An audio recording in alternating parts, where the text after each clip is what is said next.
and text line 504-260-1870 or connect anytime, anywhere on the Odyssey app.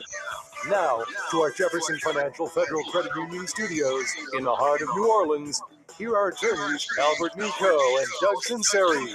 Hey, good morning. Doug Sunseri, Albert Nicaud, your weekend lawyers, all things legal.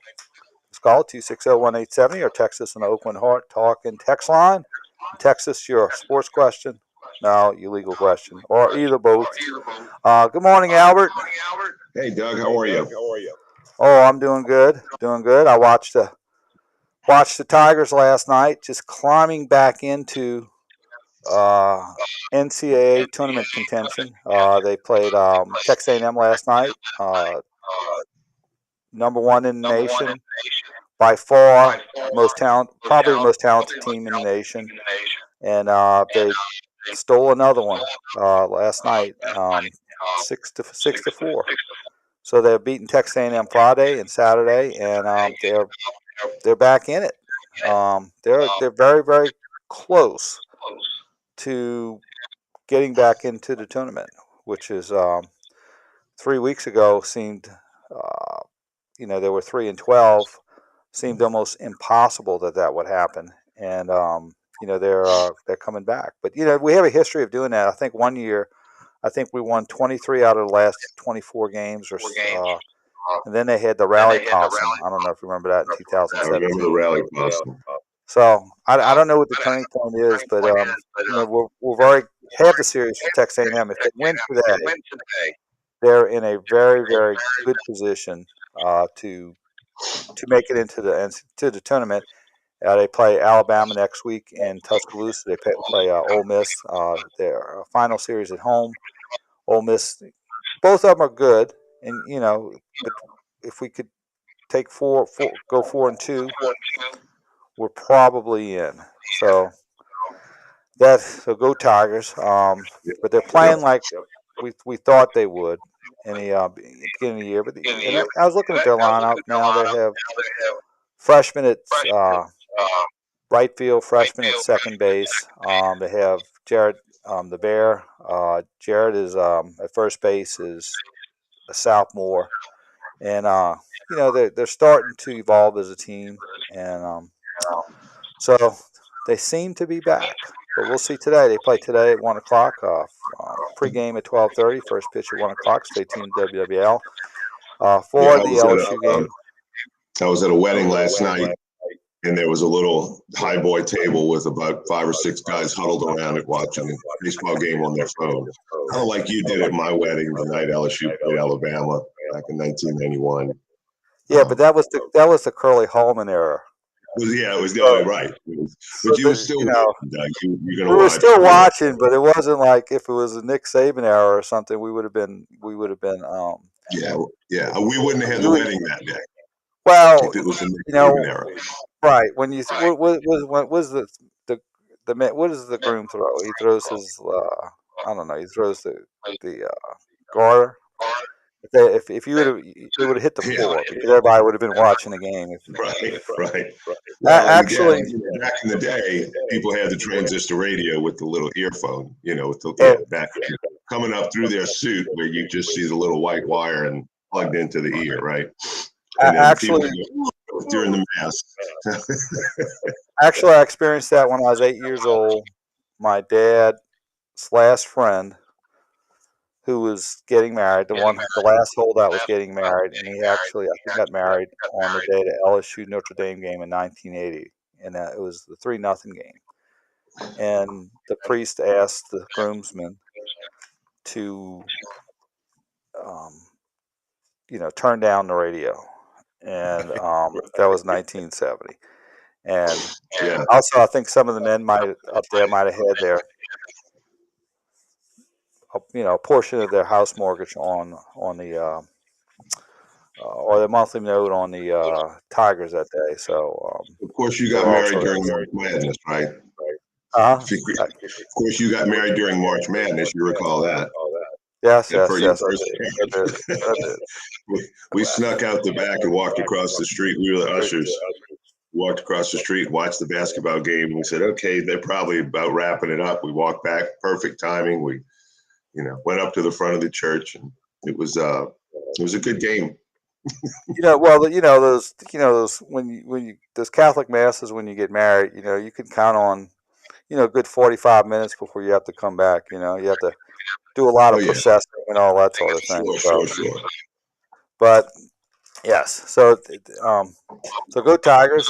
Did you go to Jazz Fest? Did you go to Jazz Fest I'm this going to, weekend? as a matter of fact. So, if you could play a little Jeffrey Osborne, maybe a little Earth, Wind, and Fire, I will spend my time on the stage. Even though I think there may not be any of the original Earth, Wind, and Fire members. Of course, Jeffrey Osborne will be there.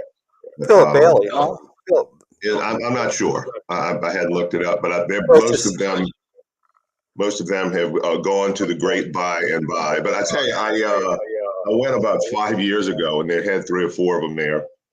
What I'm telling you, it was 95 degrees, and they were up on it. With Earth, Wind, and Fire, they'll have 20 people on stage, and they were up there in these matching black and red tight leather suits with jackets and up to their necks. I was waiting for somebody to pass out on stage. Like, I was about to pass out in the audience, and they're dancing and singing and sweating bullets, but in these hot long sleeve. Like, somebody needed to tell them, guys, y'all look good, but you can probably look good in something a little cooler. So right now they're just Earth and Wind. Yeah, that's right. Might just be Earth. I don't know. Most of them are in the Earth. Right.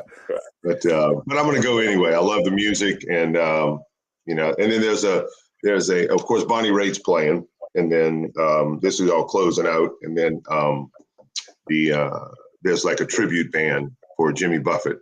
Of course, it's going to be a lot of that because he always closed out the Jazz Fest. The Neville Brothers did for years and years, and then Jimmy Buffett would come and do that. This was one of his big loves, was to come here and get all the parrot heads out. Had you heard any feedback on Mick Jagger? Was it good? I heard, it's kind of like, it's been like that for 20 years. You don't want to look at them, but they sounded pretty good. And Mick Jagger was 80 years old, running around on the stage, like he did 20 years ago. But 20 years ago he was 60. So, but yeah, no, I heard they sounded really good. They put on a great show. A lot of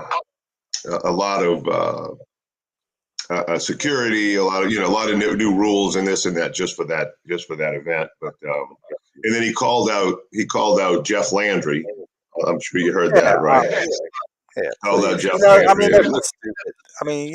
Nobody cares about Mick Jagger's political opinion. Correct. And I don't care if he got out there, one way or the other and said, "Oh, I love Donald Trump. I love Joe Biden." You know what?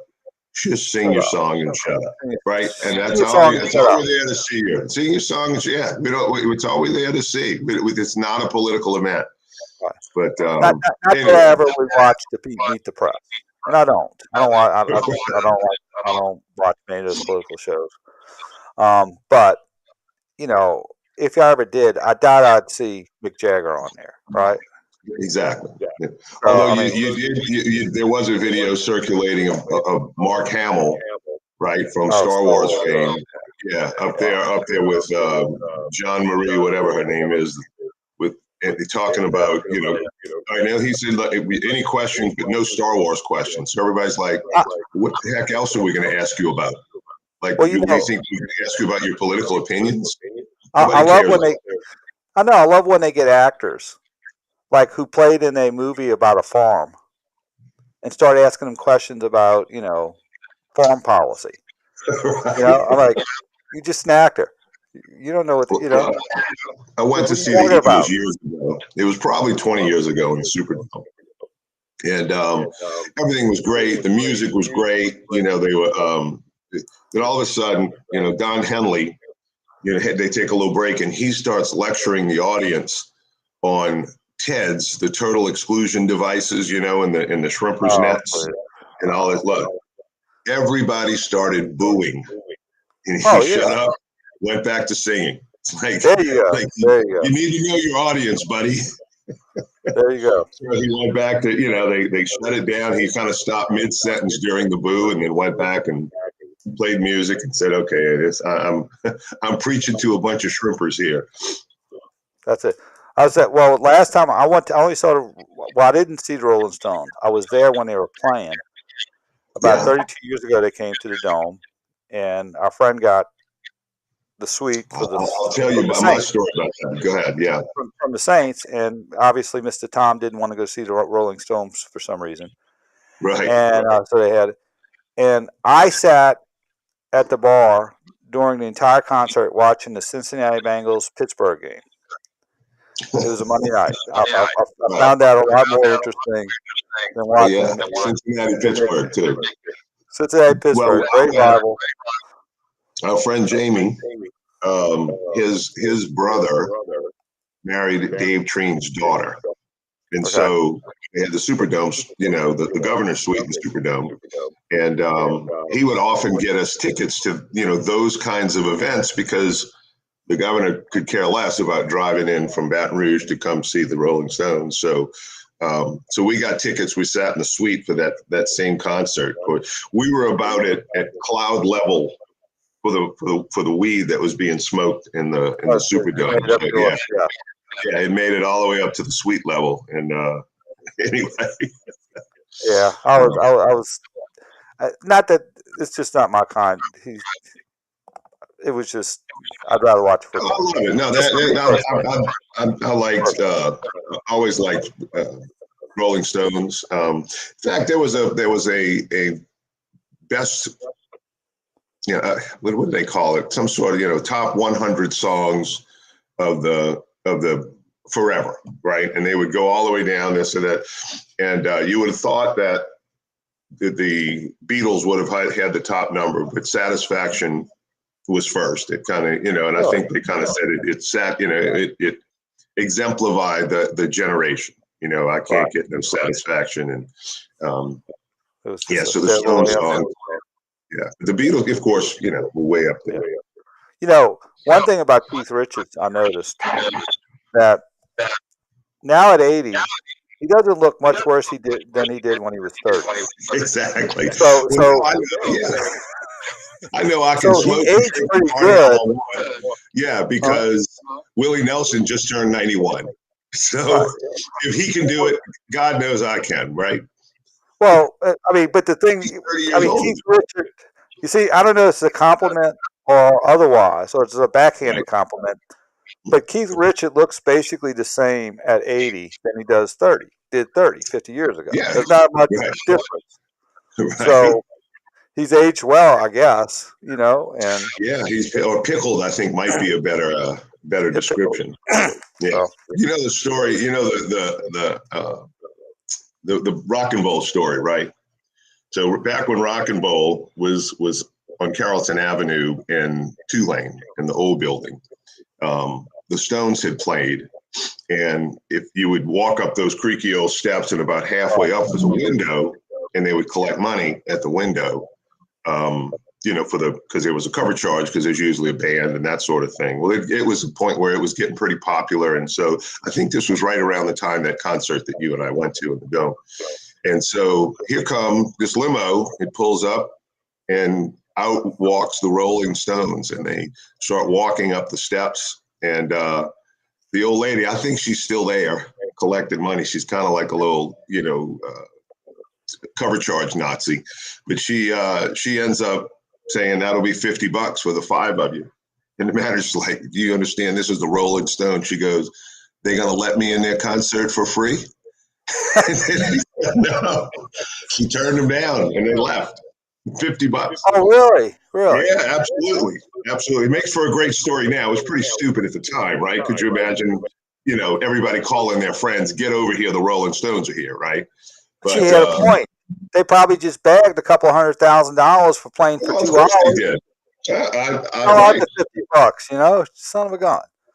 Yep. This is the Rolling Stones. We don't pay for tickets. You don't give me free tickets. That's what professional football players do when they go to a golf course. Yeah. They Sure. give the look. Well, you remember You remember the tuna Michael Jordan thing, right? Yeah, I was actually there.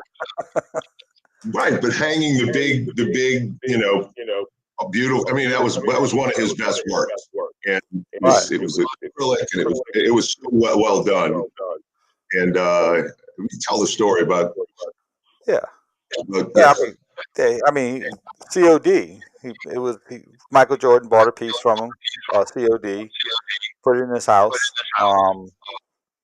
and then they agreed for a price, which was a very substantial price, and no payment. So went up to his house, knocked on his door. I think his wife answered. Can we have it back? Right. And threw it in the U-Haul. He wouldn't call him back, and they went and pulled it off the wall, and you could have put it in the U-Haul and send it back from Chicago. Right. Yeah. Right. But that's it. But yeah, everybody wants free stuff when they, because they're used to getting free admission, free everything. Oh, you're a celebrity, come eat for free, and it come in my restaurant and eat for free, and yeah, boy. Come on, guys, just put out the $50 and enjoy yourself. Yeah, exactly. But anyway, but it's a great story. 30 years later, and they have Jeffrey Osborne today. Jeffrey Osborne, yeah. Yeah, he was with LTD. He saw the old school soul. Oh yeah. No, yeah. I'm a big fan. Oh, good. All right. Well, it's been a success. Colin, let me ask you this: do you think when Ian got the assignment to cover Jazz Fest, do you think he was okay with that, or did he say, "Darn it, do I have to cover Jazz Fest"? I know he's having fun. That's being facetious. He's like, I get paid for this. Yes. So there you go. All right. Let's go to a break. Let's see. Colin, you got some Earth, Wind, Fire queued up here? Yeah, he does. There he goes. So we're going to take a break. Sunseri, Albert Nicaud, your weekend lawyers, all things legal. We'll be right back after this brief time out.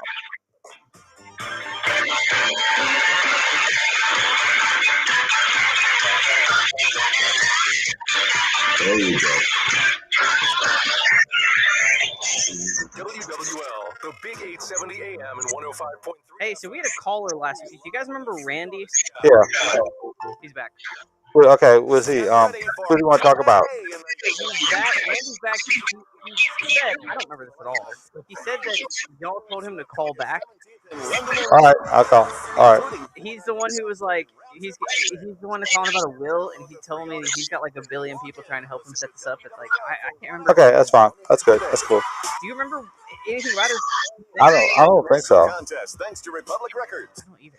Log in and listen now to WWL. Is the IRS on your back? Hi, this is Caitlin with Go Tax Resolution. If you've received a letter from the IRS or state demanding payment for back taxes, give the pros at Go Tax Resolution a call. Our team of former IRS agents and passionate resolution specialists will get to work right away. Owing the IRS can be scary, but you don't have to do it alone.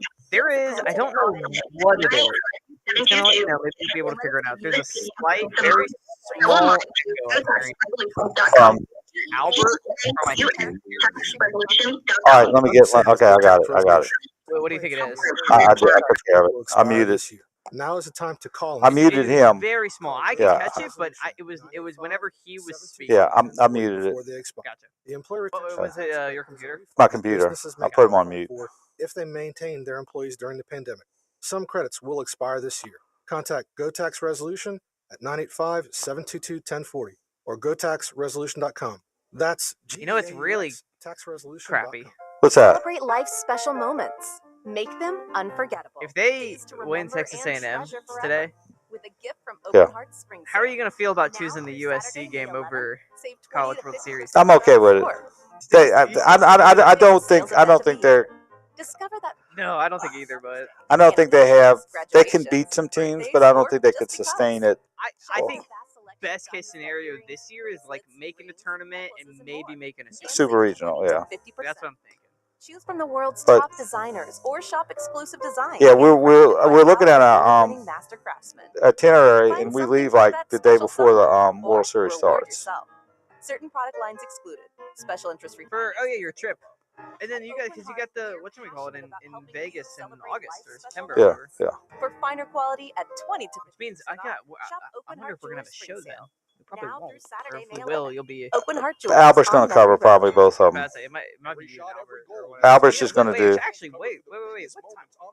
Isn't that LSU game on a Sunday?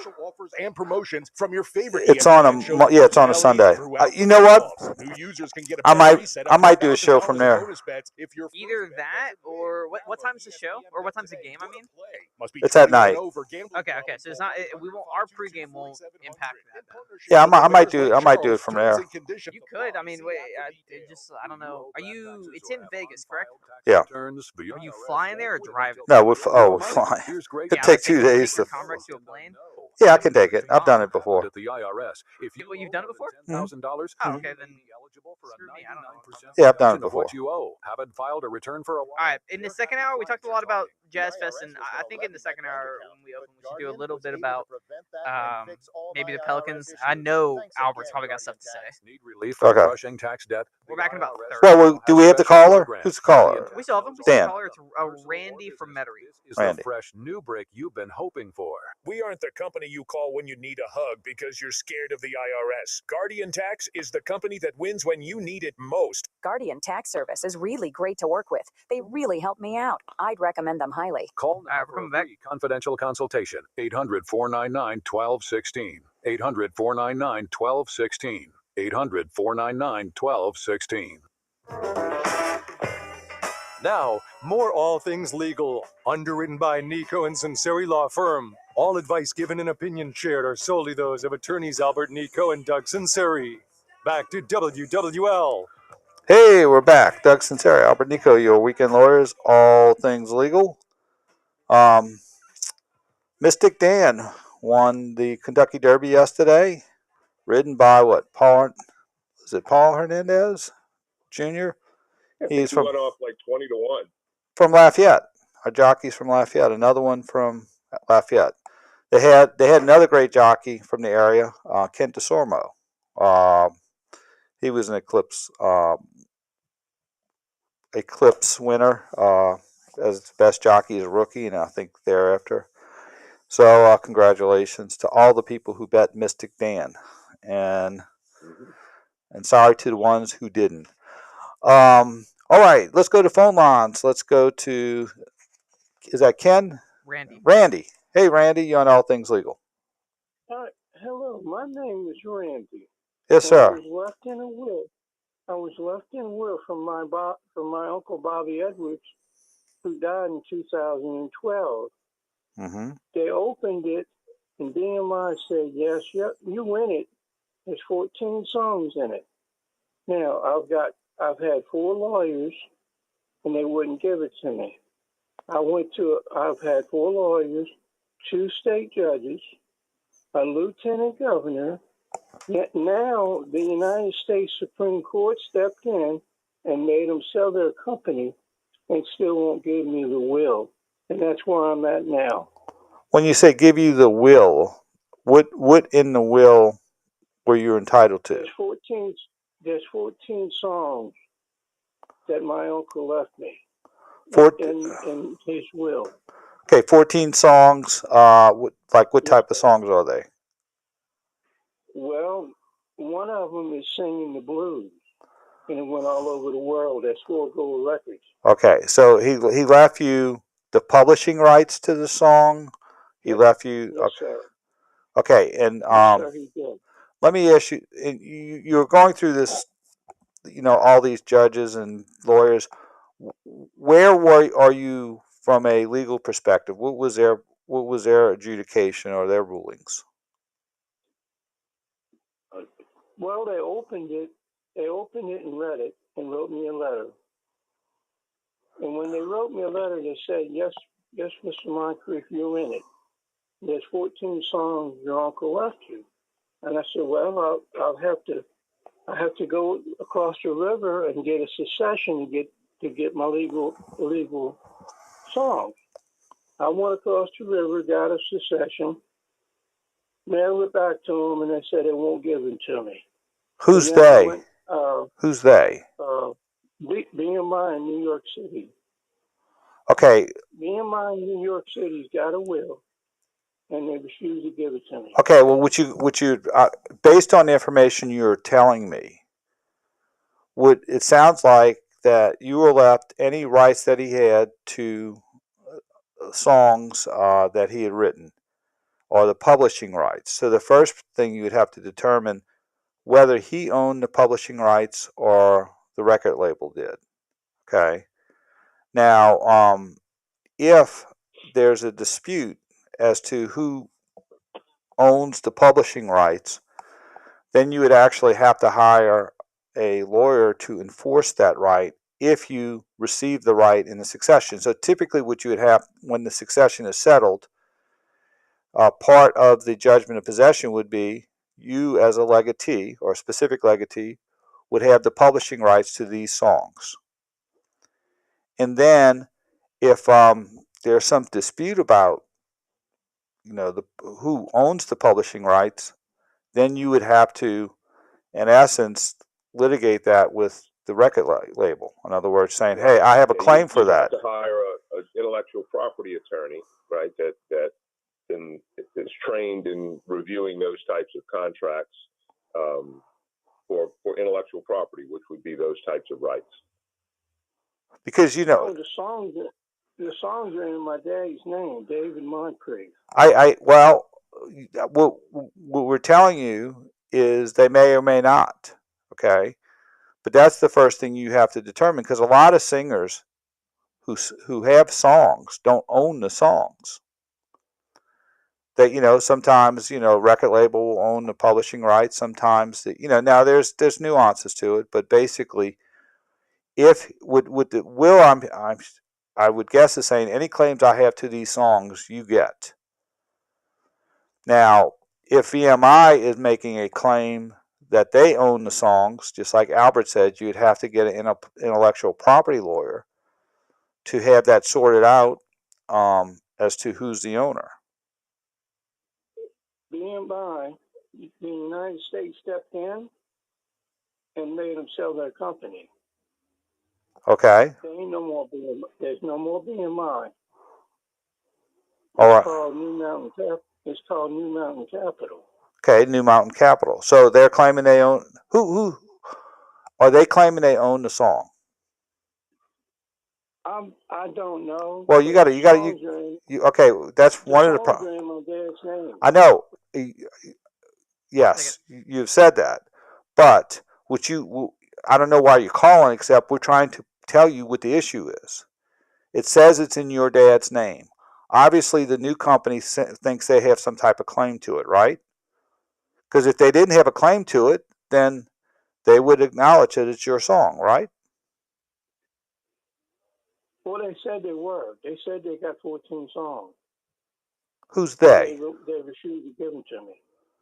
Okay, so there's a dispute, right? So in order to, okay, what do you want from us? I just want everybody to know what they did to me. Oh, so okay, so you don't want a solution, you just want a blowhorn, right? To say everybody did this to me. I'd like to have a solution. Okay, and that's what I'm trying to tell you.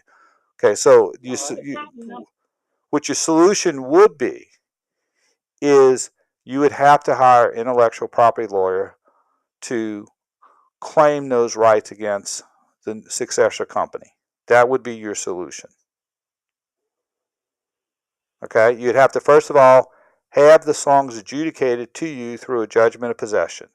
In the succession, they would have a judgment of possession that would say, you as the specific legatee own the songs, or you have any rights to those songs. At that point, you would have any ownership interest that the decedent had at that time. And then, after that, if there's still a dispute, you have to sort that out with the record company or publishing company, saying, hired through a court proceeding as to who's the owner of the song, who is the rightful owner of the song. And at that point, you could have a disposition. All right, thank you for the call. I think that was a first, but interesting issue, and that actually happens quite a bit in the record industry, and who owns publishing rights, and it's got its own little issues that there's a lot of litigation on. Well-known litigation on fighting over who owns particular songs. I know years ago Michael Jackson bought Paul McCartney's catalog after he did a collaborative record with him, and Paul McCartney had to buy it back. He was able to afford to do so. So, lot happening there as far as legal aspects of the music industry. So let's go to a break. Dex Sunseri, Albert Nicaud, your weekend lawyers, all things legal. We'll be right back after this brief timeout.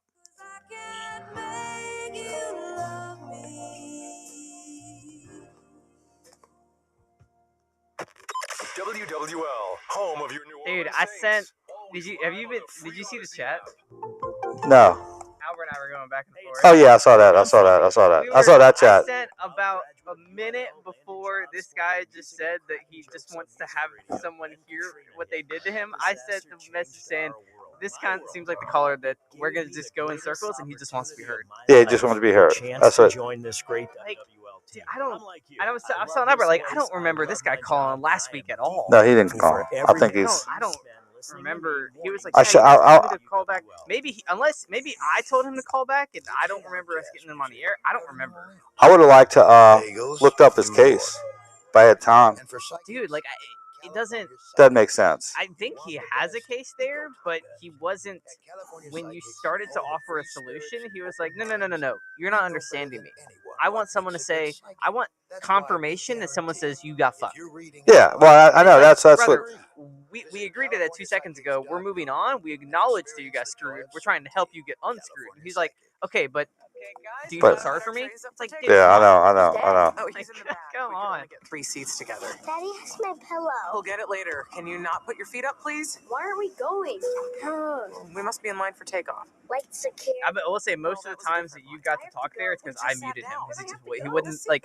I muted him because he wouldn't stop just repeating himself. Like they're my daddy's songs. It's in his. They're my daddy's song. You gotta let us talk, bro. Learn more at GoRVing.com. Hit the Grand Slam jackpot with BetMGM. Score a $50,000. I didn't know. Are you familiar with a lot of entertainment law? Mm-hmm. To hit a homer slugs a Grand Slam. I did. Simply head over when I was a lot of sports, but yeah, I did a contract or review for a Pantera.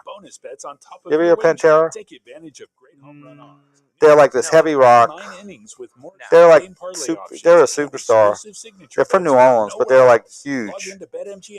And like I don't know, that heavy rock stuff. That's what I tell them when I met them. I'm like, Pantera. I mean, they've got 5.7 million monthly listeners on Spotify. Yeah. So I tell them, do I have to listen to your music? Do I do this? So I'll tell that story on the way back on when we get back on. But it's an interesting story. We're back in about 2. We got a lot of time until the 50 break.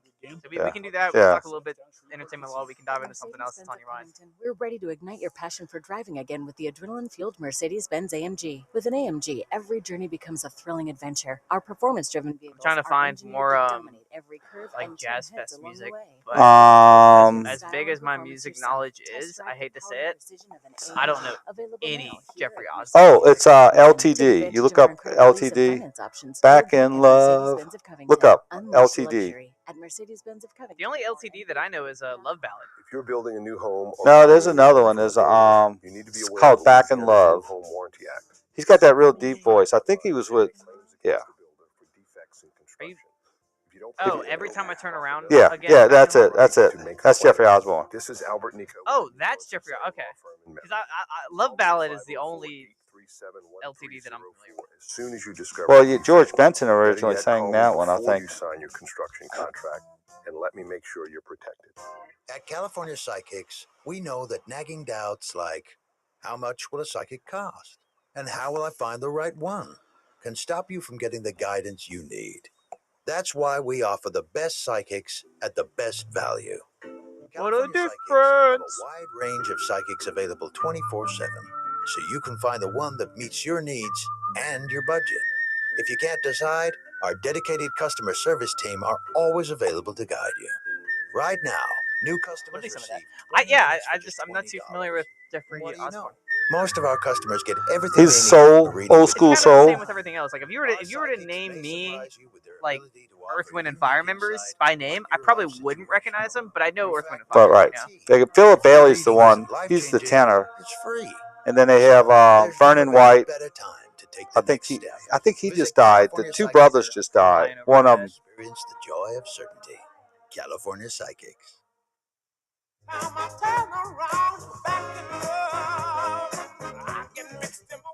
All things legal with Doug Sunseri and Albert Nicaud on WWL and Odyssey Station. Connect now on the York Winhart Jewelers Talk and Text line, 504-260-1870. Hey, we're back. Doug Sunseri, Albert Nicaud, your weekend lawyers, all things legal. Back when I was sort of in the different sphere, I was asked to review a contract of a heavy metal band that was well known worldwide. They're from New Orleans, and there's not. Some people could probably figure out who it is, but and you know, when they engaged me, I was like, do I have to listen to this music, or can I just review the contract? And they said, no, you can just do the contract. And so we reviewed it, and they said, what conclusion did you have after it was the first contract with the label? And I said, if young men if people saw this contract, young boys would aspire to be rock and roll stars, accountants and lawyers, rather than a rock and roll star, because the accountants and lawyers are going to do a lot better when they do well than the actual talent. So, which things have changed since then, but so they usually when this talent gets signed initially, the terms are very onerous for the record company or the manager, because he's taking a flyer on all these groups, and if one hits, he might get 60-70% and the talent gets 30%, and then they have to renegotiate after. But it's sort of interesting business, and I'm sure most of those performers at Jazz Fest have had their fill of accountants and lawyers trying to deal with all the issues they have to deal with. So, but it's just like any other business. It's fascinating. And those guys, the producers, et cetera, they would take advantage of young talent and say, right. Look, you want to be a star? Sign this contract. We're not going to sign you. We're not going to, get them to play your music. We're not going to promote you. And so, they'll do anything to get their foot in the door, and then they sign a bad contract. Now, you see, and one of the things, a lot of artists are very good in the artistic part of their brain, but on the business side, they're not as astute. And that's why a lot of, yeah. Let me, not to change the subject, but I went up to the legislature. There was a bill being discussed in the legislature, and so I went to the committee hearing, and for probably 4 hours there was discussion about the cosmetology bills and the acts, and whether they were going to reduce the 1,500 hours of schooling to 1,000 hours of schooling, et cetera, et cetera, et cetera. And there was people getting up and speaking on both sides, and I mean, it lasted very, very long. But this lady got up at the end, and she said, I don't care if it's 1,500 hours or 1,000 hours. She said, I've been in business for 24 years. And she says, those schools, she said, they come out of those schools, and I got to train them and teach them all over again. She said, they don't know how to use a washing machine, a lot of them. You got to wash the towels and the whatever, right? She said, I got to teach them so many things. She said, these schools are not teaching them accounting.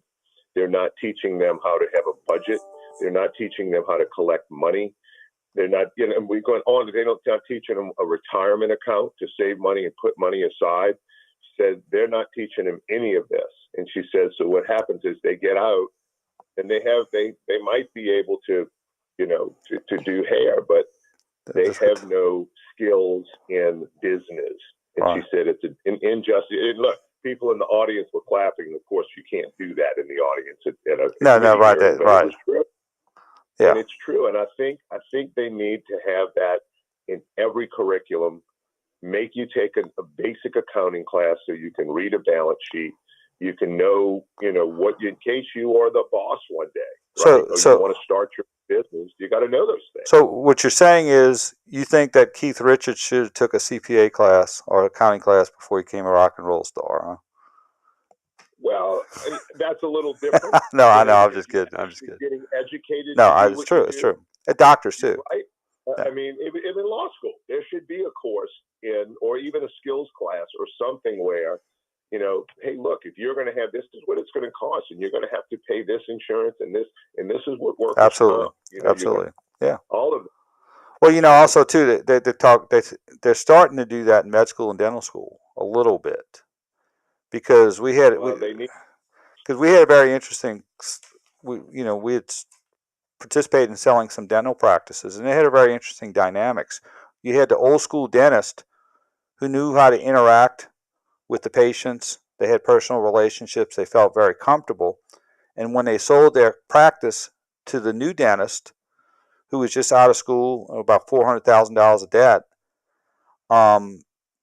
the dental practice would go down because the new dentist didn't have those, bedside manners or manners as far as how to interact with the dentist. He, too many appointments in one day, a lot of customer dissatisfaction, a lot of marketing, legal, and administrative tasks they really didn't know how to execute on, and it ended up running the practice down, and they would want the money back from the dentist that sold the practice to them to begin with. And you're like, well, you had a good practice, but you didn't know how to administer it. You didn't know how to interact with your patients. You didn't know how to problem solve. You didn't know how to do the certain things in order to have a business. Right. They might have been good dentists, and we you find out, and when that happens, they end up in our office because and you're sorting out those type of issues.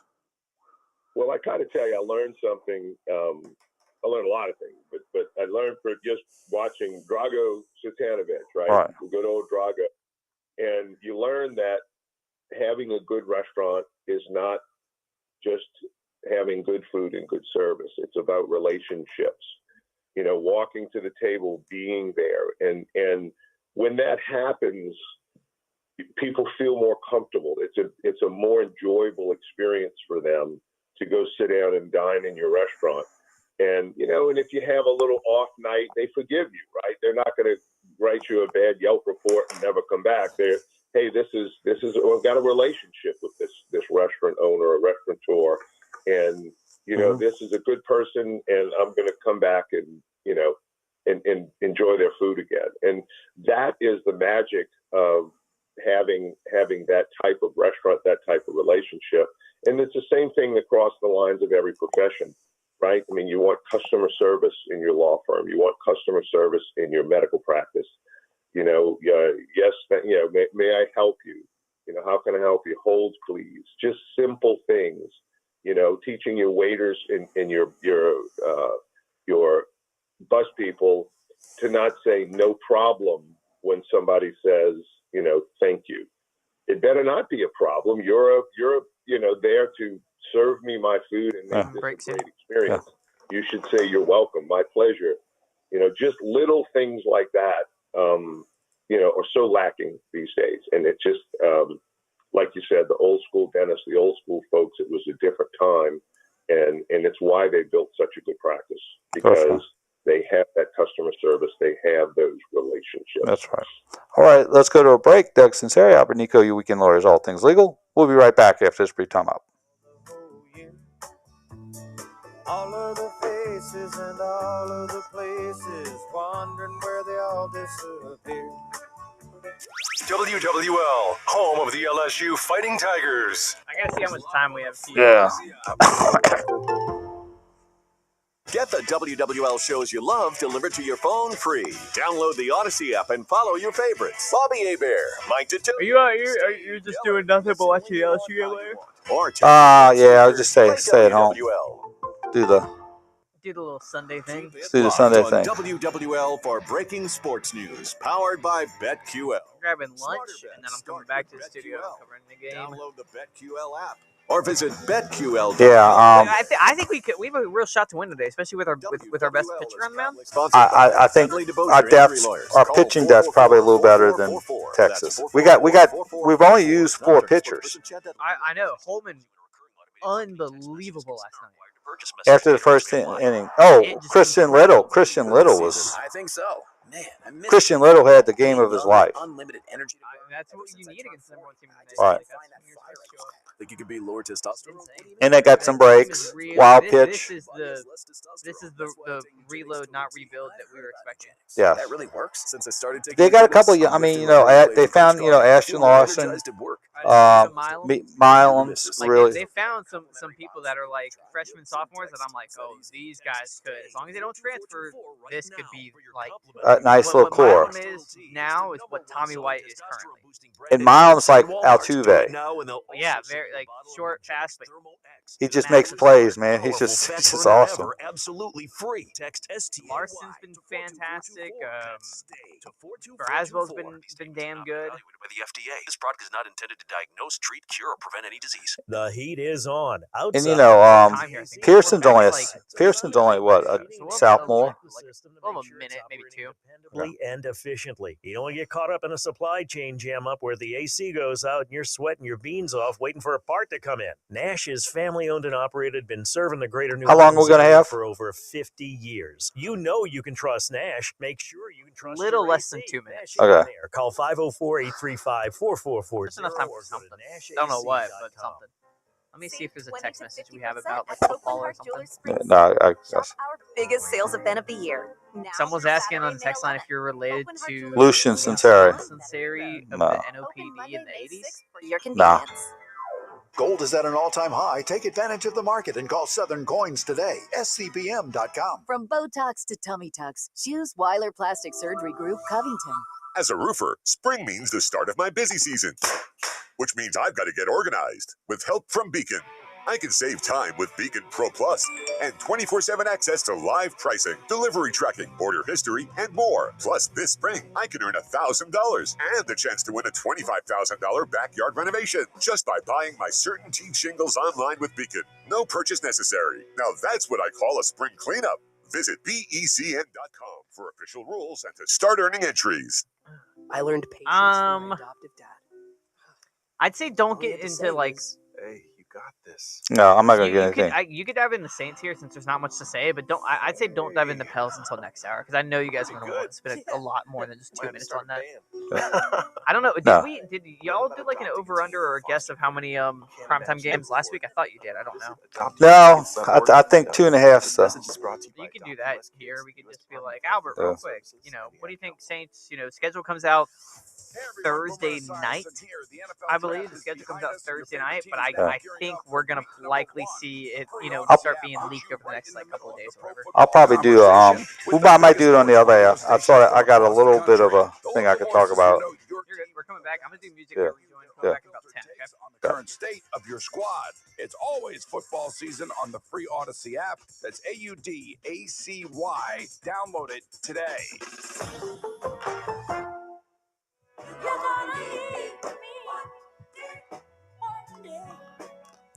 Hey, we're back. Doug Sunseri, Albert Nicaud, your weekend lawyers, all things legal. Got about a minute and a half. Now, one artist who was able to monetize all aspects of his music was Jimmy Buffett. He was a brilliant businessman, and he was able to take an entire lifestyle about his song and monetize it into, assisted living, restaurants, hotels, casinos, and he was just brilliant at it. And he was very, very well-rounded, and was able to do a lot of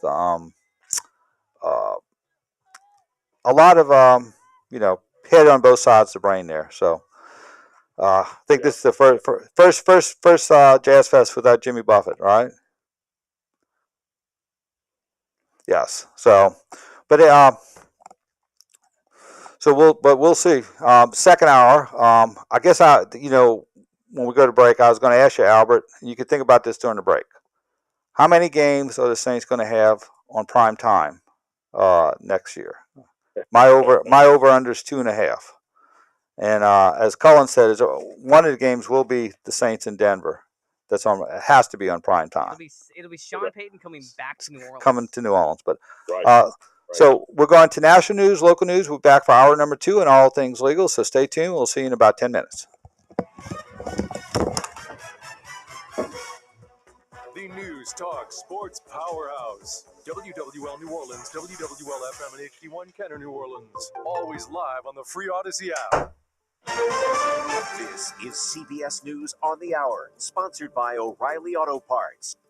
I'm Christopher Cruz. Heavy rains of the past few days have flooded large areas of southeast Texas. This woman lives in Humboldt, near Houston. Scary, because you don't know if the water's going to come in and just start taking over. National Weather Service meteorologist Bob Oravec on the situation at this hour. Not quite as heavy as some of the previous heavy rain amounts, because these area of thunderstorms have been moving, but some of the areas, especially north of Houston, the ground is saturated, so there has been a lot of flash flood warnings out this morning across the Houston area, especially north of Houston. CIA Director Bill Burns is in Cairo for a second day of negotiations aimed at ending Israel's war on Gaza and getting Israeli hostages released. Florida Republican Senator Marco Rubio told Fox the U.S. should make it clear whose side it's on. This is Israel's war. We should basically say we are on the side of the people who were the victims on October 7th of a bunch of savages and lunatics who came across that border and massacred and killed and kidnapped and raped and took hostages back with them. These people need to be defeated. It's been a weekend of pomp, circumstance, and protests on college campuses, says CBS's Bradley Blackburn. With campuses still divided, administrators are trying to balance how to honor graduates, many of whom started college during the pandemic.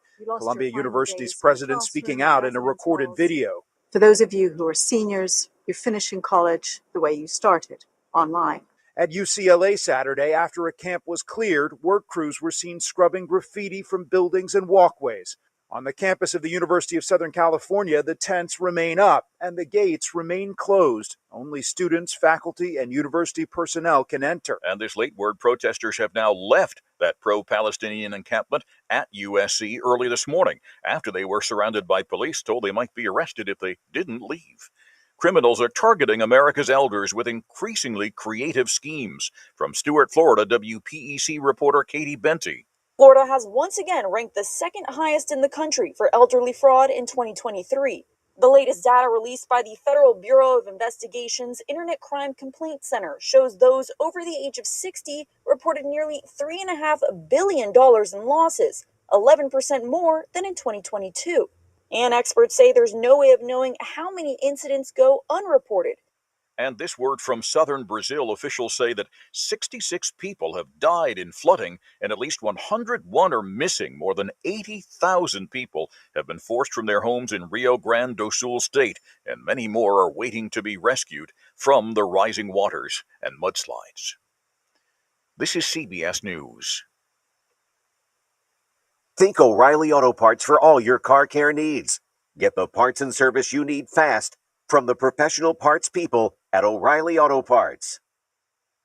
My wife and I both, we ended up mildly sick for a few months, and the nasal congestion was probably the worst part. I had like a post-nasal drip, just super congested all the time. We were taking everything we possibly could, but nothing really worked. Kyrie was miserable until a friend recommended Navage. Navage offers immediate drug-free congestion relief, flushing your nasal passages with refreshing saline and sucking out mucus, germs, and other airborne irritants. Don't live in misery this cold season. Use Navage so you can breathe easier, sleep better, and feel your best right away. The biggest thing Navage has done has completely cleaned out my nasal passages. It was from the first use. I was able to just clear out anything that was stopping me from breathing correctly. Navage helps me clear the way, literally clear the way, for me to operate better in the rest of my life. Experience the Navage difference yourself. Navage is available at Navage.com or at Walmart, Walgreens, CVS, and Rite Aid. Navage, Navage. WWL First News. I'm Chris Miller. If you are headed out to the fairgrounds for the last day of Jazz Fest, or if you just want to be outside today, here's WWL TV meteorologist Alexa Trischler to tell us what's up. Looking pretty good for our Sunday. We'll see partly sunny skies. It will be very warm and humid again, with high temperatures reaching the mid-upper 80s in the afternoon. Now there is a chance for a couple stray showers and rumbles of thunder during the later afternoon hours. Her complete forecast is minutes away. 4 people, 2 men, 2 women, shot Saturday night in New Orleans in 3 separate incidents. NOPD says a man showed up at the hospital suffering from a gunshot wound to the leg around 8:45. About an hour later, a man and woman arrived at UMC reporting they had both been shot in the 2200 block of Frenchman Street in the 7th Ward, just off I-10. And then an hour after that, a woman showed up at the ER for treatment of a gunshot wound. That happened in the 2400 block of Elysian Fields, just north of I-10. LSU's Bats came alive Saturday versus Texas A&M. As Tommy White awaits the 0-1. Line drive shot left center field. Going back is Sorrell, and this one is gone. No doubt off the bat. Chris Blair with the call on LSU Radio Network here on WWL. WWL's Charlie Long has more coming up in sports on LSU's 6-4 win over Texas A&M, guaranteeing the Tigers the series this weekend against the #1 team in America. Game 3 is this afternoon at 1 o'clock. You can hear it here on WWL. WWL's Ian Hoke has been enjoying the festival grounds this weekend at Jazz Fest, and one of the best food offerings out there for decades now. Well, I'm over here at Patton's Catering. I had to get the combo plate. I'm here with Barbara. Barbara, what's really popular this year? Oh, the crawfish sacks are always our hottest seller. Those are going like hotcakes. Okay, great. Well, I've never had the combo before, so I'm a little bit nervous. It seems like a lot of food. You think I'll be okay? Oh, I have faith in you. I think you'll be able to do it. Okay, great. Hey, look, have you done this before? You've been here many years? Yes. Okay, so you have seen the difference then between... I got the Saints list of our opponents for this year pulled up. Obviously not the schedule, so if you need me to chime in about who we play where and give you an idea of our primetime games, then I'll do that. You bring it around a wad of cash. Nice speaking with you, Barbara. Have a great day. Thank you. You too. Otherwise, all of you. Albert and I actually talked for a couple minutes after you dipped and before we got into we talked for a couple minutes about what the Pelicans need to do. #1 Texas A&M. The 1-1 in the air to center field. Kling on the run. Kling got to it. He makes the grab. Tigers win! Tigers win! It was a thrilling game that featured excellent pitching and clutch hitting for the Bayou Bengals. After starter Luke Holman ran into trouble in the first, allowing 3 runs in the opening frame, he settled down to throw 4 straight scoreless innings afterwards. He ended up striking out 10 Aggie batters in his 5-inning performance. That's probably the most impressive part, is the fact that not only did he play well, it's that he played well coming off of an awful beginning. Yeah, he settled. I figured he'd settle in. But it's I mean, the #1 team in the nation. It's hard to mentally get over that hurdle. It's also really nice of Jay Johnson, to realize that Luke can come back on this. When he gets that slider going, that's hard to hit, man. It starts out at your waist and it ends up at your ankles. You're better. You have a better chance of hitting wind at that point. Throughout the season, and showed some leadership qualities as well. So I love to see when guys get individual success, when they show really good, strong character when things aren't going well. And while Little and Holman were dealing, LSU's offense took advantage. The Tigers tied things up with 3 runs in the third before taking their first lead of the night on a wild pitch in the most recent text message does talk about something that's and Tommy White to take a 6-3 lead. Law related. Does Louisiana law provide for penalties for failure to pay a negotiated settlement in writing that has not been paid in 30 days? If so, what are the penalties? How is the settlement formally collected? Okay. And now today, the Tigers have a chance to get greedy. LSU will go for the sweep of the #1 team in the country at the box this afternoon. First pitch between the Bayou Bengals and the Aggies is at 1 p.m. with pregame at 12:30. I do think it's crazy that the SEC is so good at baseball. This isn't the only #1 team we played all year. Yes, I know. Into the new work week. Today is going to be warm and humid as we finish up your weekend, your Sunday, bringing us partly sunny skies with high temperatures reaching the mid to upper 80s this afternoon. There is a chance for a couple isolated showers and rumbles of thunder during the late afternoon and early evening. Monday is going to bring us partly cloudy skies, most of us trending dry with maybe a stray shower. High temperatures on Monday will get into the upper 80s and it will feel very humid again. So it feels like temperatures will be around 90 degrees. And then it gets even warmer the rest of the work week. Our high temperatures will climb to around 90 degrees Tuesday. Then we'll probably hit 90 degrees on Wednesday and Thursday afternoon. So multiple days to see 90 degrees this week, but there is a chance to see a cool down heading into next weekend. From WWL Louisiana, I'm meteorologist Alexa Trischler. I'm Chris Miller, WWL First News. From WWL, the news, talk, sports powerhouse of the Gulf South, it's All Things Legal with Doug Sunseri and Albert Nicaud. Underwritten by Nicaud and Sunseri Law Firm. Join us on the Oakland Heart Jewelers Talk and Text line, 504-260-1870, or connect anytime, anywhere on the Odyssey app. Now, to our Jefferson Financial Federal Credit Union studios in the heart of New Orleans, here are attorneys Albert Nicaud and Doug Sunseri. Hey, we're back. Doug Sunseri, Albert Nicaud, your weekend lawyers, all things legal. Hour number 2 on until 10 o'clock today. So give us a call, 260-1870, or text us at 870-870 at Oakland Heart Talk and Text line. Albert, we are usually, when the football season comes, if the Saints play at 12 o'clock, we're off. If they play primetime games, we'll be on because we won't be preempted. And so schedule comes out next week. Do you think we're going to be working a lot in from September to December, or do you think we'll be sleeping in? I think, I think though. Look, a couple of things. People love New Orleans. People love to come here. I think it's a little bit higher than that. I think it's the over and under is more like 3.5. 3.5. Okay. I think they'll probably have 3 or 4 games here. I mean, not noon games, not 3 p.m.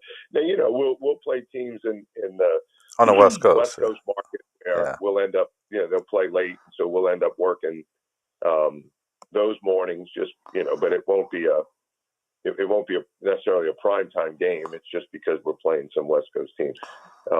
Yes. But yeah, you're right. They will make Sean Payton's return home. They'll make that a primetime game for sure.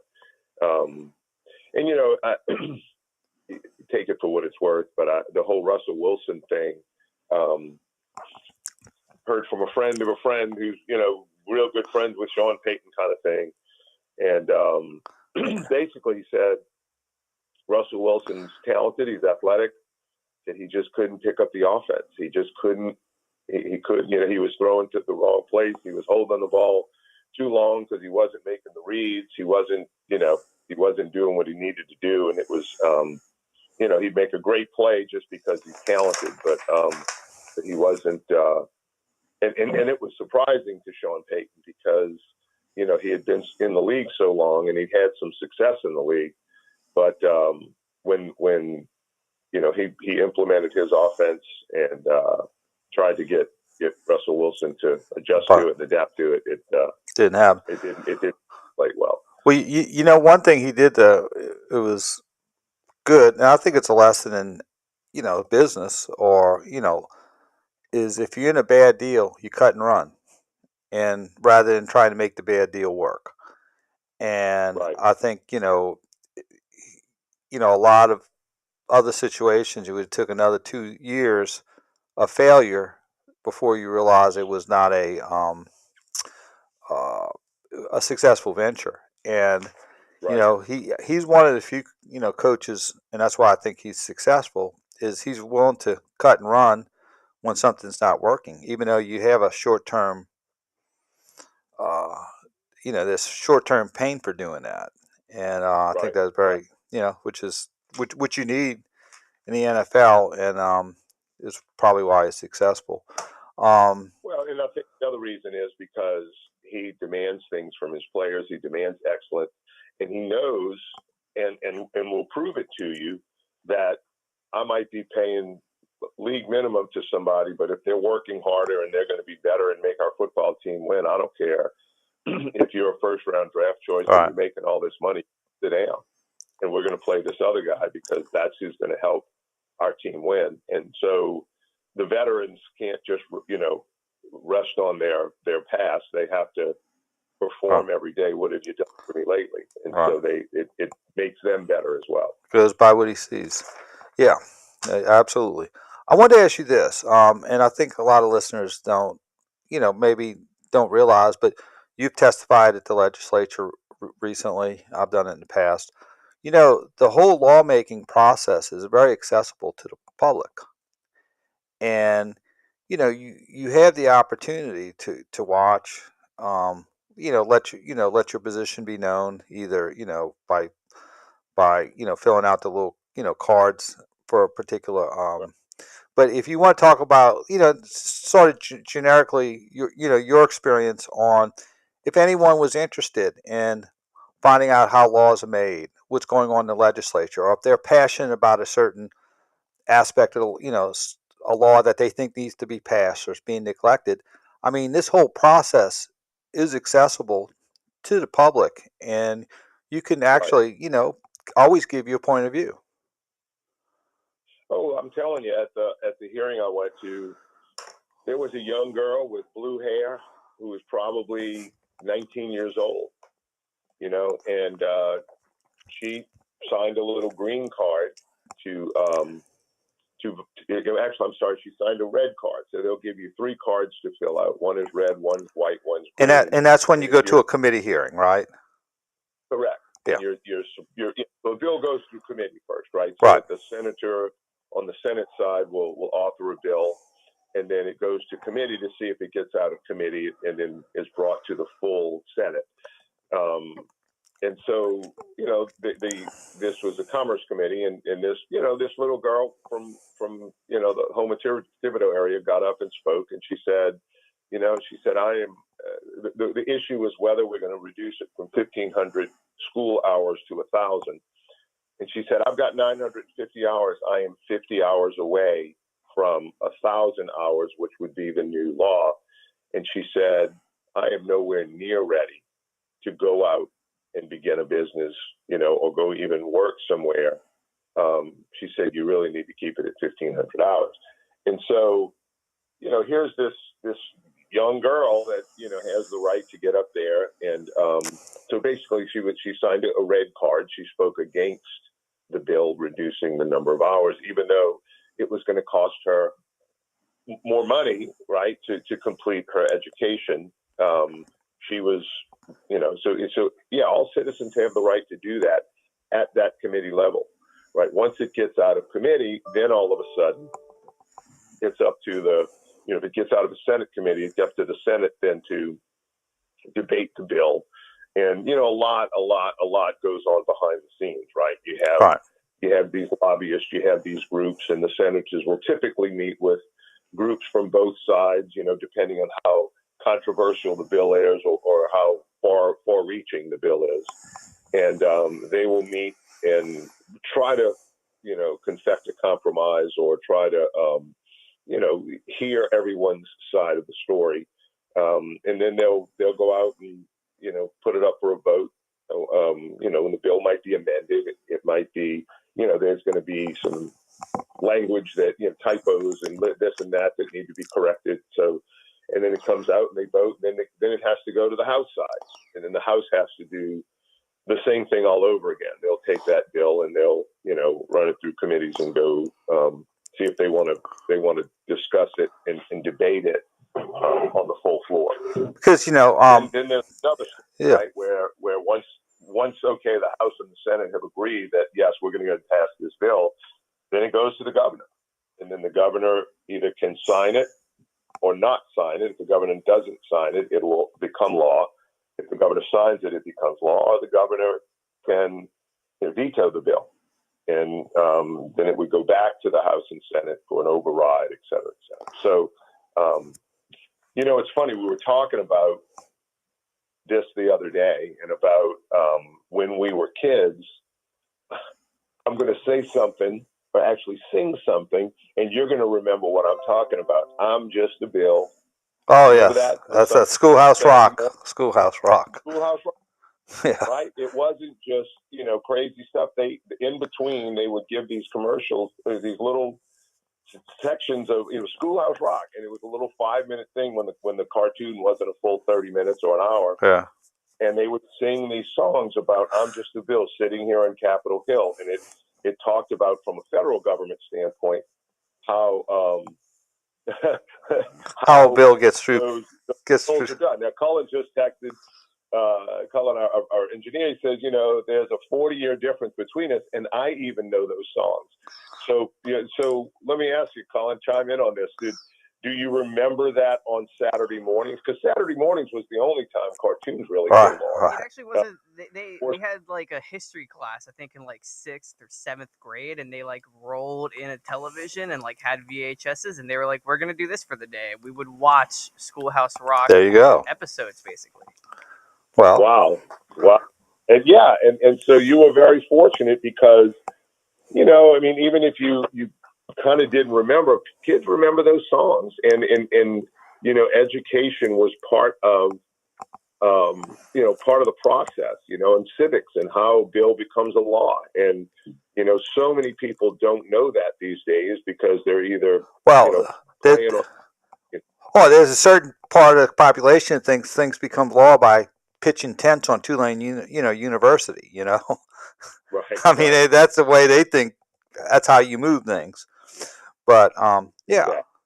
Well, I think one of the things point out is while a bill is at committee level, citizens have access to let their voice be known. And like you said, the blue-haired girl who was talking about being in cosmetology school, and basically you go in there's a green card, there's a red card, and there's another card. There's a white card. White card is I just want to give some information about the bill. Right. Somebody got up and said, it costs about $25,000 on average for a cosmetologist to become licensed, with the schooling and everything else. And so that's a lot of money to be spending when, if the lady that spoke was correct, that, they get out of school and I got to train them all over again. And then all of a sudden, once I train them and get them ready, they leave me and go open their own shop or, And I think also too, when you have this debate, the policy considerations and the unintended consequences becomes crystallized in the sense that sometimes one of the things about bills and laws is they sound good, but they have a lot of unintended consequences.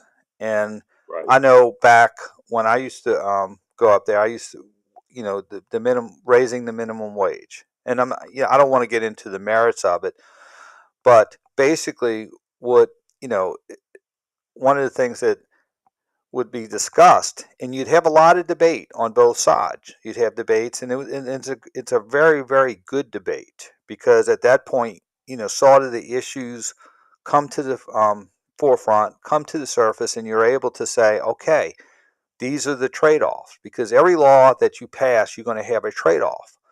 And so one of the things, like for the minimum wage, the issues were, it does sound good to raise the minimum wage. I mean, how does that sound, bad? But then you talk to the other side, to the small business owners, who would say, if this minimum wage went up to a certain level, then I would have to eliminate a certain amount of jobs for the people who, entry-level people who needed jobs most. And so you would have that type of debate in education. And so if you were interesting, maybe an objective observer, you might have walked into committee thinking you would, maybe this bill is good. And after you hear the debate, you might say, no, the unintended consequences of this bill and the detriment of that outweighs the benefit of it. I'm against it. But that debate during committee sort of gives you a good understanding as to the trade-offs and consequences both ways as to whether a bill is a good bill or not a very good bill, or how it's going to be applied once, if it's passed.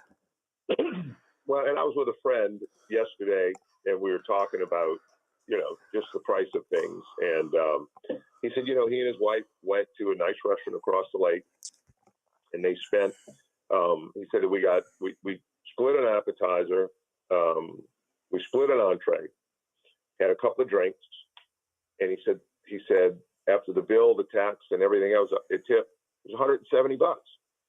He said, how did that happen? I mean, what are we looking at? I mean, their food costs, their everything else on that could not have been. And I told them, I said, they're paying $20-25 an hour for a dishwasher, right? Because of the labor shortage. And then all of a sudden that COVID hit and people began getting used to those higher wages, right? So now all of a sudden, I got to pay a dishwasher $20 an hour. It translates to about $40 an hour by the time you pay the labor burden, you pay the, whatever benefits you might pay, et cetera, et cetera, et cetera. And so, then, you've got to factor that one position into, an unskilled, here, put the dishes in this machine and watch it wash. Now all of a sudden you're paying them this amount and your bill goes up. So there's this, ripple effect of raising that issue. And so you'll have, like Doug said, you'll have your restaurant owner, you'll have your mom and pops come along and say, hey, look, this is what will happen. And you'll have your big companies come along and say, hey, look, if this happens, we have union contracts, and our union contracts have their minimum payment, minimum hourly wage tied to minimum wage. And so it's a percentage higher than minimum wage. So if minimum wage goes up to this, all of our union people get paid X amount of money more, right?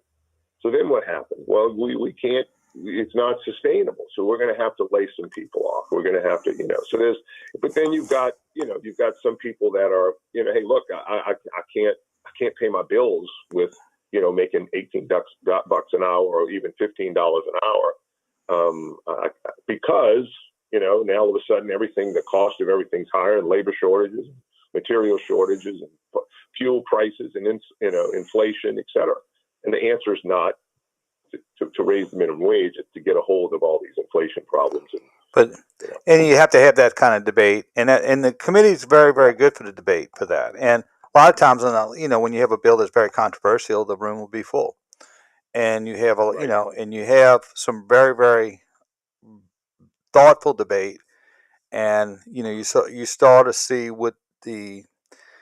you start talking about what are the unintended consequences. Like, for example, you wage minimum wage. And I'm not saying good or bad, but when you raise minimum wage, you eliminate jobs.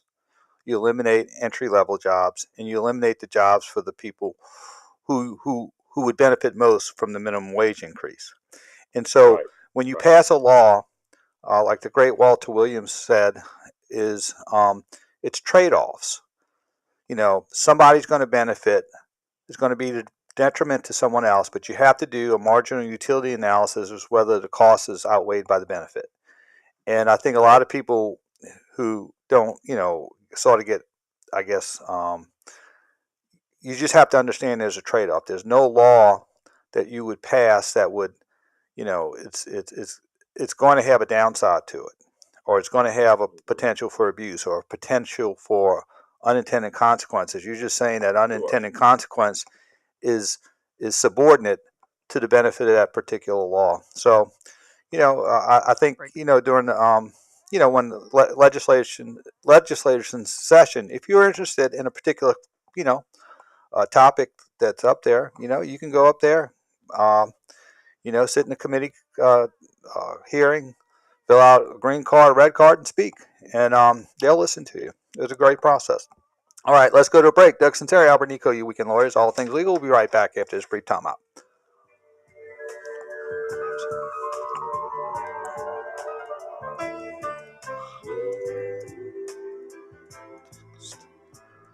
WWL, home of your Saints and LSU. Always live. We got a couple texts. Yeah, that's what I'm gonna do. That's what I have right now. We'll go. Yeah, I got a couple. Those? Yeah, I got them. Yeah, those are definitely. Those are good ones. We can go off that.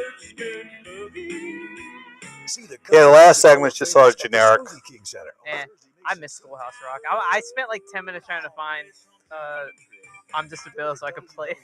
That was brilliant. That was brilliant. Like the ones I remember vividly were I'm Just a Bill. One about like syntax. It was like conjunction, maybe. Oh, conjunction junction. Yes, that Conjunction. one. And then I think I remember one about like the shot heard around the world. Taxes. Yeah. The pros at They were very good. I mean, they were very. Really good. They did their job and they were like they were damn good. Owing the IRS can be scary. I mean, but you can don't see have to be how. alone. Give us a call Well, you today went to at Tulane, huh? 985-722-1040 I mean, you and can let us see give you peace how. of mind. Or go online If to you, gotaxresolution.com. as a young person, like teach you something good, Hi, how I'm it stays Sam with from Tax you. Resolution. Oh God, yeah. Or attention tax conversely, credit will expire this year. if they teach Now you is the time something to that's call like and see if you qualify.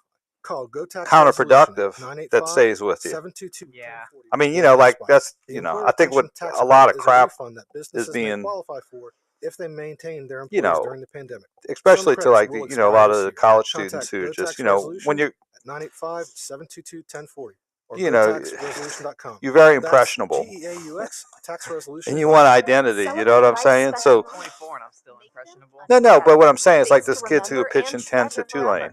With a gift from Oakland I mean, if you put a microphone to them, what are you protesting? They probably have no idea. They just know it's sort of, it's exams. If I pitch a tent, I don't have to take exams. And, you know, let's protest the authority, you know what I'm saying? I do feel bad about the quote that we heard in our I heard on the CBS News feed earlier about how like I think it was like USC or University of Washington, some you know university out west on the West Coast. The like you know president of the university was like, for all you seniors out there, you're graduating the same way that you started your first classes, online. And I was like, that sucks. That's I would be like, no, I want my money back. I don't understand why they feel the need to like just start canceling graduations and everything. Like, I think like USC canceled their graduation or UCLA canceled You know what? It'd be like, and after a screw lot it. of pushback, they like brought it back or something. Like, you know, screw it. I mean, I'm not going to. It's like if you run a house. Yeah. You can't like turn your house upside down over a bad kid or a kid who's compliant. You know what I'm saying? In other words, you got to keep order, and then you just got to punish the child or banish it. Graduation is I graduated from Tulane, but I didn't walk. I just didn't want to. I've never really been, but I know tons of people who do. Like it's a big deal, right? You know, fanfare feeling moment. Smoothly, and no one knows. So to take that away from people who especially would want to do that, like nah, that's shit. Well, Mercedes, BMW, Volkswagen, Audi, and Mini. If people, you see, I don't think those young kids know what happened to the Jews 80 years ago. And how some do, but we're getting to a point now where I saw something on Twitter or like TikTok the other day about how like someone said something like someone was asking like a general question like how do you get your homework done without using the help of AI? And then I saw someone respond to that saying that like the generation that kind of like the last ones out of Vietnam, the generation that got done with school before the invention of AI is going to be in 20 years smarter than everybody because everybody's going to be using it, and no one's going to, the general IQ is going to drop by like 60 because no one's doing anything, no one's doing their work. Right. Just go to hims.com/joe and get connected to a licensed medical provider online for free. And that's and it's more with authoritative governments the most afraid of is independent thought. Yeah. Is using your own brain, and that's what college should stimulate is independent thought. They should have robust debates, and which they don't, because it's only on one side. All things legal. We're back, by the way. You Yeah. and I. So we talked that entire break. I know. Talking text line 504-260-1870, and don't forget to rewind on the Odyssey app. Hey, we're back. Doug Sunseri, Albert Nicaud, your weekend lawyers, all things legal. All right, we got some text that I'm going to let Albert answer. First text. Does Louisiana law provide for penalties for failure to pay a negotiated settlement in writing that has not been paid in 30 days? If so, what are the penalties? How is the settlement formally collected? Now, I think we'll have to break that down into like a personal injury settlement versus a property damage settlement, but well, it's so also whether it's a settlement with an insurance company, right? Right. If it's just an individual, it's an individual. So if you're going to agree to a settlement and you have a written agreement, you need to put some pretty good language into the settlement, to where you would get attorney's fees or some sort of interest, et cetera, in the event that you didn't get it settled. If it's an insurance company, they have 30 days to make those payments. Otherwise, if they don't pay within 30 days, you'll be subjected to statutory penalties and attorney's fees, and the statutory penalty would be 50% of the amount due plus attorney's fees.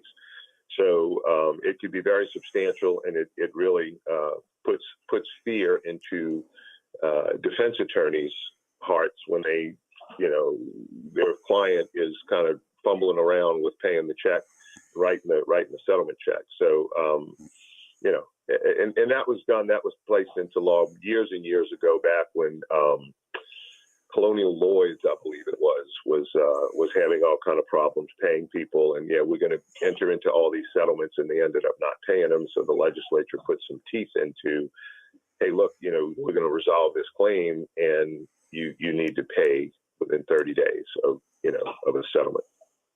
There you go. Also, another text. Once a power of attorney and living will legally and completely executed, does the document have to be refreshed every so many years to keep the document valid? So the short answer is no. But there's a but. It's probably not a bad idea to review your will periodically to make sure that it states what you still want it to say. You may have left some property to, movable property, let's say, or even real estate to someone, thinking, okay, I'm going to leave this person this piece of real estate. I'm going to leave this person this piece of real estate. Well, all of a sudden, 10 years later, you sell one of the pieces of real estate. So now, what do? Is somebody getting an extra portion, or now is it your intention? No, I want them to split what's left. So you review it, make sure it's kind of still what you want. Make sure the executor is still the person you want to have handling your affairs upon your death. Same thing with your power of attorney, right? Make sure that person is still the one that you want to be your agent and to handle your affairs up until the time of your death. Now, one thing that is happening with power of attorneys, let's say you have power of attorney for like 2017 for someone, and you go to the bank. A lot of times banks are wanting some type of certification that power of attorney is still in effect. Because one of the biggest concerns of banks now is the financial exploitation of the elderly.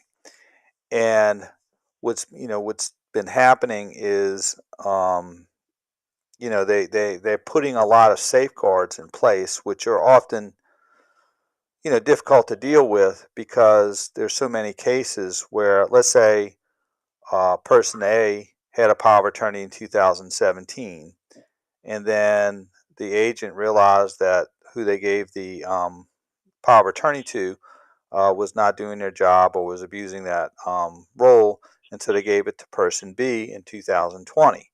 Well, there have been situations where the person A would go to the bank and say, hey, I have this power of attorney, I want to make a withdrawal. And the bank would have no way to know whether there was an intervening power of attorney that was executed. So they'll say, well, we'll want a certification to say that's still in place. Now, one of the things you can do is, if you have a power of attorney, you can file it with the public records and the mortgage with the mortgage records, clerk of court, and then the bank could rely on that if there's not a subsequent power of attorney filed in the records, revoking it, or a new power of attorney.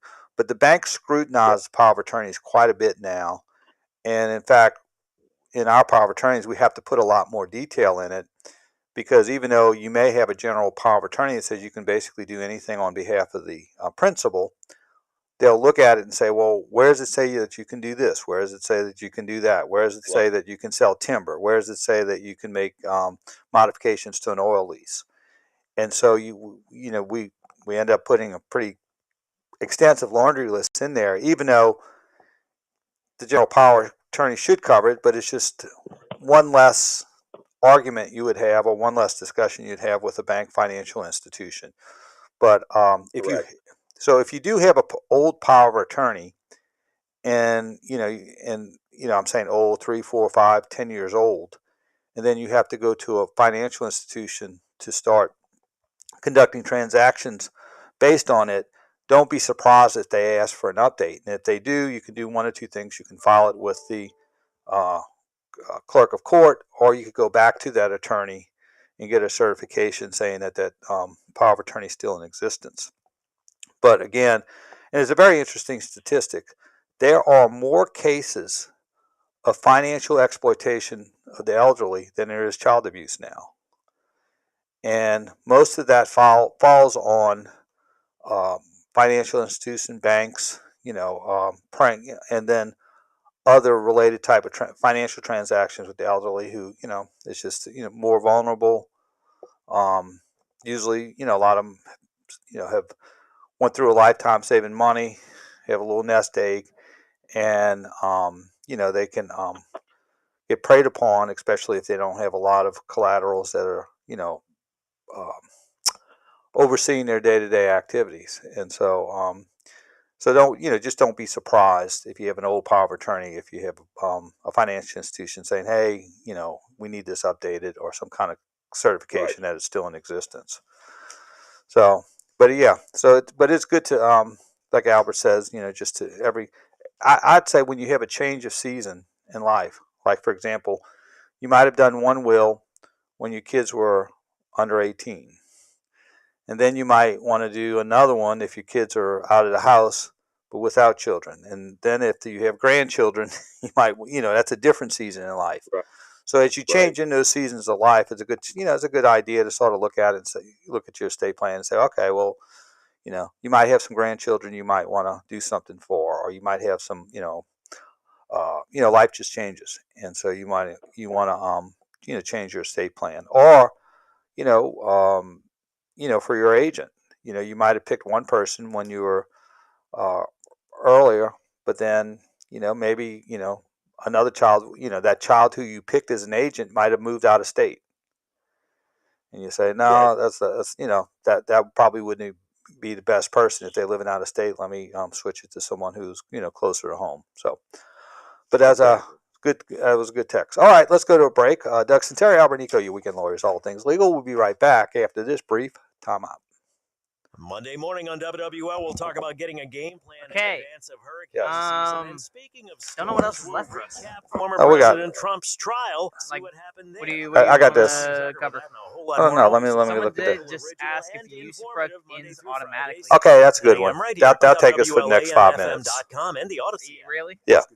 Online consultation with a healthcare provider will determine if appropriate restrictions apply. See website for details and important safety information. Yeah, then that'll carry us to our last little. That'll cover us to the whole thing. That'll take us through the show. Viagra that works just the same, but is 95% cheaper, and you can get it online at hims.com/. Well, Colin, let me ask you a profound question. Let me ask you a profound question. Okay, you're a guy. I can tell you're very family oriented. Now, not you think you're like traditional in the fact that you're like within a nuclear family. You're close to your family. You connect well with Middle America. So why do your peers like are less patriotic, more cynical, more like impressionable?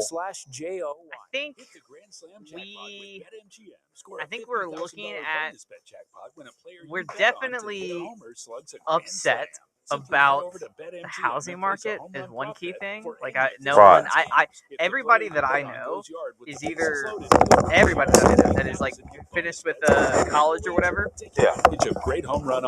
Everybody that I know that has graduated college or is about to graduate college is either living with like 9 other people in like a 4-person apartment, or they're living with their parents because they either aren't getting paid enough or they're getting paid a ton, but it's still not enough to get like a starter home or get an apartment or like there's not enough there. BetMGM.com for terms. I know that when it comes to the Israel debates, they're protesting the fact that the U.S. government is constantly supplementing Israel, which is fair in their endeavor to fight Hamas. But you can't deny that Israel is just genocide against the Palestinians right now. When it comes to repair, so many children are just dying. Yeah, well, yeah. Any brand of cooling and heating system, and you can call them. Yeah, anytime. I think their team has years of experience. The issue is up and running again fast. How do you deal with terrorists who use women and children as human shields? That's the issue too. Is that's why the Israel, Palestine conflict is very complicated. It's really difficult to even get into it because no one looks good and everybody looks bad. But why? You see, the thing is, you see, people like we're ultimately responsible for our government. And if we have a government that hides behind our women and children, it's up to us to get rid of them. And if you don't get rid of them, somebody else will have to do it. Yep. Is different. And is here to tell you that if you you see, the thing I don't understand is at a fair point about what's happening, but why isn't anybody mad at the people who elect or allow Hamas to govern them? You see what I'm saying? Yeah, but I guess it's much more like there is zero risk to you. They'd reduce your tax debt, then you pay nothing. Change what you can change, not what you can't. Like you'll have. I guess their sentiment is they've got a better shot of dealing with how the U.S. is handling themselves in this conflict than how Palestine and Hamas are. Yeah. And they'd rather, U.S. call for a ceasefire and actually kind of say it's like they want the U.S. to, if the Israel is like a guard dog, they want the U.S. to kind of reel them in a little bit. Like they're off the leash, so to speak. It's kind of like a good idea of how I've heard. I hear it. What's happening right here at home? Gotcha. But the sentiment, we're really impressionable. If anything, we're just mad that a lot of people are getting out of college and they're getting paid. Well, but I think one of the air, and then no one can afford to do anything. But you see, that's what the things what precedes socialism and communism always is inflation. And the thing that is to me is the people who they support are the ones who are causing the problem. No, which is why I to give you an idea of where I'm at politically. I was hardcore for Bernie Sanders in 2016. Yeah. 2020. Hey, we're back. Doug Sunseri, Albert Nicaud, You Weekend Lawyers, all things legal. Gosh, I got in such a good conversation with Colin, I forgot what we were going to talk about. Oh, usufructs. Yes. So I was asking Colin a bunch of profound questions over the break, being a 24-year-old college grad. So thanks for the insight, Colin. All right, this is a question for Albert. Does a usufruct end automatically? Now, let's start the discussion with what Albert can answer. What is a usufruct? It's not a curse word, but what is a usufruct and when does it end? Well, there are many different types of usufruct, right? Specifically, there's what's called Civil Code Article 890 usufruct. In Civil Code Article 890 basically states that if a spouse dies intestate without a will and leaves a surviving spouse, then the surviving spouse will have usufruct over the community property of the decedent. And so the usufruct comes from the Latin usus and fructus. It means you will have the use of it and you will have the fruits, the civil fruits, the rent, the interest, anything that income that the property, whether movable, immovable, bank accounts, etc., whatever that produces, then the usufructuary, the person who has the usufruct, is entitled to those civil fruits. With an 890 usufruct, to a surviving spouse without a will. The usufruct will terminate clearly upon death, but also upon remarriage. Back in the day, these civil code articles were written way back when, hundreds of years ago, and the man was the breadwinner, the wife was took care of the household, etc. And so the theory was that upon remarriage, someone else can take care of the wife now, so she doesn't need the usufruct over the community property of the decedent. And so if you want to revise or change those types of things, you can do so in a will. You can confirm a usufruct for life, or if you're content with the usufruct upon remarriage, what I will typically add is a provision that says upon remarriage or evidence of cohabitation, right? Because people aren't necessarily getting married these days, but if your spouse dies and you die and your spouse is still alive and somebody moves in with her, you may not want that situation, right? And so you can say, no, I want the usufruct on the community property to terminate. And then basically what happens is from that standpoint, the naked ownership will go to your children if you have any children.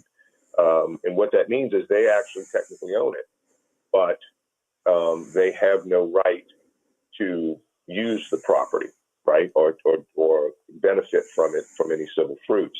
That's given to the surviving spouse. And again, keep in mind, this is the community property. Any separate property that may have existed, inheritance, things of that nature, would go directly to the children, unless you have it in the will that says, no, I want my separate property, my wife to have a usufruct over that as well. So that's one type of usufruct. Another type of usufruct is just an ordinary usufruct where, I want my son to have usufruct over the house, right? He's kind of been a ne'er-do-well and can't take care of himself, and we have 4 children, but I don't want him thrown out on his ear, so I'm going to give him usufruct where he can stay in the house, until he dies. And we see those kind of requests come in as well. The problem often with that scenario is that, the usufruct rate does have certain responsibilities in terms of maintaining the home and paying the bills, et cetera. And the ne'er-do-well sometimes ne'er pays the bills. So it gets complicated on the back end of those, so that, your client needs to kind of be advised of that as well. But yeah, that's so there are certain responsibilities for maintaining the premises. If it needs a new air conditioner or something that's quite expensive, or if it's maintaining fixing the fan motor. I'm gonna give y'all maybe a minute more. If you need to replace the whole system for $15,000, then the naked owners would have to contribute their portion to maintain that, preserve the property. It's always interesting when you get a couple that's been married 55 or 60 years old, 50, 60 years, and you ask them, do you want your usufruct in your will to last a lifetime or upon remarriage? And they sort of look at each other like, remarriage, what are you talking about? Because, they've been together 55, 60 years. So, exactly. But yes. So, there you go. All right, let's go to our final break. Doug Sunseri, Albert Nicaud, your weekend lawyers, all things legal. We'll be right back after this brief timeout. WWL, the News Talk Sports Powerhouse. Did you see that LSU women's beach volleyball? Yeah. It's incredible to me how within the last 2 years, if there is a collegiate sport that LSU has a team in, they're in the conversation. Yeah. Yeah, well, I mean, gymnastics they just won. Football they won a couple years ago. Basketball they won a couple years ago. Baseball they won last year. Like, they're in it. You know, like they're not. I don't know, it's just crazy. You know, beach volleyball. I figured it would take off. I mean, you got two athletic girls playing in their bathing suit. Yeah. I mean, I figure every fraternity in campus will go to all the games. You know. I figured that would have taken off as well. More than gymnastics. Yeah. I think so. Man, I miss playing No, football. our youngest, she was great. Like a lot of her teammates went on to play college. I just can't find that fire. And beach. Did you ever play any sports? I was the best guy in PE. I played basketball. Okay, I always wanted to get into basketball, but I was too short. Yeah, I was a basketball. Well, I played basketball and baseball, but my brother was really good. I was never did like track or anything. Send a text. Text stay to 42424 right now. No. I did track and cross country. That was my. There you go. It's the number one. I did track and cross country. Where'd you go? Where'd you go to high school? I went to high school in Alabama. That's right. Hoover High. Hoover High. I know. You know them? I know. My daughter went to Sanford. So I went to Hoover High. Hoover High is known for SEC tournaments. The nephew of Bo Jackson was in my grade at my school. Marlon Humphrey, the Ravens cornerback, was in my school. There you go. We were like, big dog on campus. I think we I was there for 4 years. I think in like the 10 years before and the 5 years after, whatever, I think they've been to like every national championship except for like 2 in the last like 30 years, and they've won like 20 of those. Yeah. And I could not see her living in one of those. It's also Hoover's also the place where the SEC tournament. SEC tournament. Yeah. I remember vividly. This is something that. The Hoover High football team was so big that they outgrew their own stadium on campus and played all of their games. They practiced on campus. They played at the Birmingham, at the Hoover Met, where the baseball games are. It would be transformed into a football field. Yeah. So everyone at Hoover at my school got really familiar with the Met because that's where all of our high school football games were. So when we when the SEC tournament roll around, it'd be right during exam time, right at the end of the year. And we would, I kid you not, you could imagine how fun this was for like a 16, 17, 18-year-old. We'd get out of school at like 11 a.m. after taking our exams. We would drive straight to the ballpark, and we would be there until 9 o'clock at night. Just game after game after game. We'd wake up, take our, our social science, whatever, take our history exam, and then go right to the ballpark. Subscription required. Price varies based on product. And it was a blast. It was so much fun. Yeah, we used to stay in Hoover. Well, when we go to Sanford and visit, we'd stay at, sometimes we stayed in Hoover. And my brother played with Bo Jackson at Auburn. Really? Mm-hmm. Played baseball with him. He was a catcher. He was a catcher. Okay. He was the leading hitter for Auburn when Bo was playing. 95% off. In fact, somebody sports writer called them the other day, wanted the Bo Jackson story, and my brother was like, "It's been 40 years. Why'd you call me?" He said, "I looked up I looked up the statistics, and you were the leading hitter, so I figured I'd start with you." This exclusive address, hims.com/joy. All right, we're gonna have about a little under 3 minutes here. Online visit Music that we join, take it away. JOY.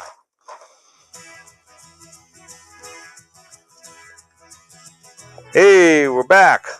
WWL is the home for LSU baseball. Next up, Game 3 in the series against Texas A&M at Alex Box.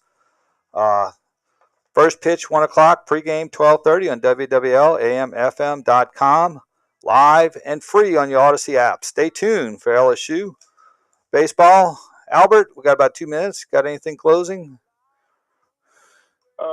No, I know we didn't talk Pelicans this week, but I just they need to address a lot of things. Do you think they need to move BI? I think BI needs to go. He's actually due for a big payment this coming year in his contract, and I think they need to let somebody else pay it. Although the way he played over when he got back from his injury, I think his stock went down a little. So it's going to be an interesting off season. They still need a true point guard. They haven't had one since Chris Paul. Drew Holiday was a 2 guard. CJ's a two guard. We need a true point guard. Alvarado is, but I don't think he's a starter in this league. He's about 17 minutes. There's some things to do. Yeah. Well, the question is, are you content with being a play-in team, or do you want to take the next step, but in doing so, you might take a step back?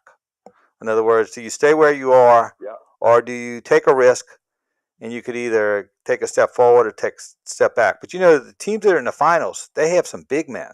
I mean, really, Minnesota, with the exception of Oklahoma, Minnesota, Denver. I mean, they got some bangers, in the Western Conference. I mean, it's Minnesota's just. They have problems with athletic centers, right? The big men that are athletic and quick. They start at the free throw line, and Jonas, they can beat him to the basket. They beat most of our players to the basket. We need a little more quickness and on the defense side. And rim protection. So it should be interesting. Yes. All right, we'll see. It'll be a interesting off season. All right, we'll be on next week on Mother's Day, all things legal. We'll see you next week. Have a great week, and see you then.